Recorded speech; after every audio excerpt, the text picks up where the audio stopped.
একটা মানুষ যখন দেখবে যে এখানে এতগুলো ভিড় কেন, এত ধোঁয়া কেন, স্বাভাবিকভাবে কিন্তু গাড়ি স্লো করার কথা। যদি পরিকল্পনা নাই হয় তাহলে কেন এইভাবে ধাক্কা দিয়ে চলে যাবে?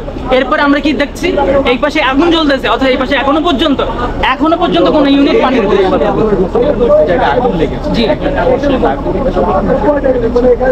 আমাদের কাছে তো পরিষ্কার পরিকল্পিত। কারণ আমি বলি, কিছুদিন আগে সজীব ওয়াজেদ জয়, শেখ হাসিনা ফ্যাসিস্ট সরকারের যে ছেলে, সে অবশ্যই।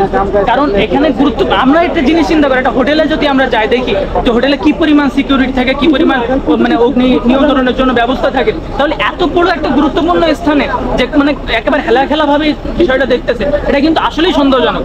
আর সজীব ওয়াজেদ জয়ের একটা কথা ছিল যে আওয়ামী যে ফ্যাসিস্ট ছিল তার কোনো প্রুফ রাখা হবে না। এইটাই হচ্ছে কথার একটা মারপ্যাচ। আমরা বুঝতে পারি যে এখানে একটা পরিকল্পিত ঘটনায় ঘটানো হয়েছে।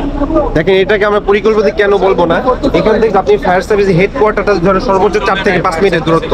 ফায়ার সার্ভিস হেডকোয়ার্টার মূল ফোর্স নিয়ে আসার যদি ইচ্ছা করে, সর্বোচ্চ ফোর্স নিয়ে এসে সে আগুন নিষ্কাশন করতে পারে। কিন্তু আমরা যখন আসছি, আমরা আসার পরে তখন এসে আমরা একটা ইউনিট দেখতে পাচ্ছি, তখন কাজ শুরু করেনি।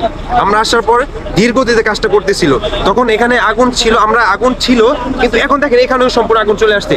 তখন ধোঁয়া দেখতে পাচ্ছি কিন্তু আগুন দেখতে পাইনি। তাদের যে কাজে যে ধীরগতি, একটা ইউনিট কাজ করতেছিল কিন্তু পরে একটা করে ইউনিট, এখন সর্বোচ্চ এখানে 3টা ইউনিট আসছে, কিন্তু 3টা ইউনিট এখানে সম্ভব না। সচিবালয় এত গুরুত্বপূর্ণ স্থান, বাংলাদেশে এত গুরুত্বপূর্ণ স্থানে আগুন লাগার পর এত কাছে হেডকোয়ার্টার থাকা সত্ত্বেও ফায়ার সার্ভিসের তারা এত বিলম্ব, এটা সম্পূর্ণ সুপরিকল্পিত এবং এটাকে আমরা ষড়যন্ত্র মনে করছি একজন দেশের নাগরিক হিসাবে। কারণ একজন দেশের নাগরিক হিসাবে এই সচিবালয় রক্ষা করা প্রতিটা নাগরিকের দায়িত্ব। সেখান থেকে সরকারি আমলারা, সরকারের জনগণের টাকা যারা বসে খাচ্ছে বা করতেছে, তারা কেন এই দায়িত্বটা কাঁধে নিবে না? এখান থেকে তাদের দূরত্ব তো বেশি না, তারা কেন এটা রক্ষা করতেছে না? এখানে গুরুত্বপূর্ণ নথিপত্র থাকে, তারা কেন এটা রক্ষা করতেছে না? এটাই আমরা সুপরিকল্পিত মনে করতেছি এটাকে।